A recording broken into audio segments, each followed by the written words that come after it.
Comment progresser en boxe en 3 étapes? 3 étapes super simples à écrire, dur à faire. L'étape numéro 1, il faut réaliser des combinaisons. Pour les débutants, moi je propose de réaliser 4 combinaisons. 4 combinaisons c'est bien, donc 2 combinaisons offensives et 2 défensives. Voilà, ça c'est ce que je propose. Pourquoi? Il faut que quand tu fais tes combinaisons, que tu les travailles au sac, tu les travailles en shadow boxing, et il faut qu'elles fassent partie de toi à terme. Il faut que tu puisses pouvoir réaliser tes combinaisons automatiquement, sans même réfléchir. Donc par exemple, jab, crochet, hypercut, sortie en jambe, sortie jambe arrière, ça c'est une combinaison. Voilà, offensive bien souvent. C'est très important vraiment, tu les travailles en shadow boxing, au sac, tu les travailles avec un camarade au pao ou à la patte d'ours. Ensuite, tu essaies de les reproduire en sparring. Concernant l'étape 2, il faut augmenter sa VO2 max. La VO2 max, c'est quoi?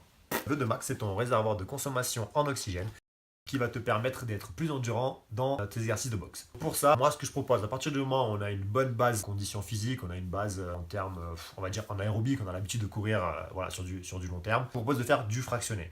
Donc on peut faire du fractionné en course à pied, faire des accélérations, 20 secondes j'accélère, 20 secondes je décélère, voilà, ça c'est du fractionné en course à pied, c'est très bien. Et on peut le faire aussi au sac de boxe. Au sac de boxe, on peut également faire du fractionné long et du fractionné court. De faire du fractionné long en 30 secondes de travail au sac et 30 secondes de récupération active. Récupération active, c'est par exemple je sautille sur place, je me déplace autour du sac tout en ayant ma garde, voilà j'attends, et 30 secondes de travail. Ensuite je fais les combinaisons que j'ai fait à l'étape 1.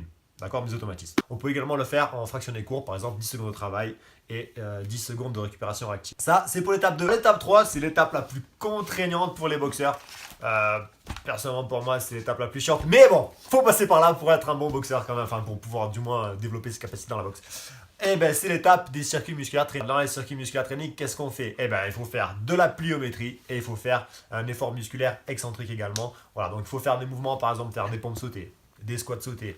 Il faut également faire du travail à l'élastique. Ça c'est l'effort musculaire excentrique.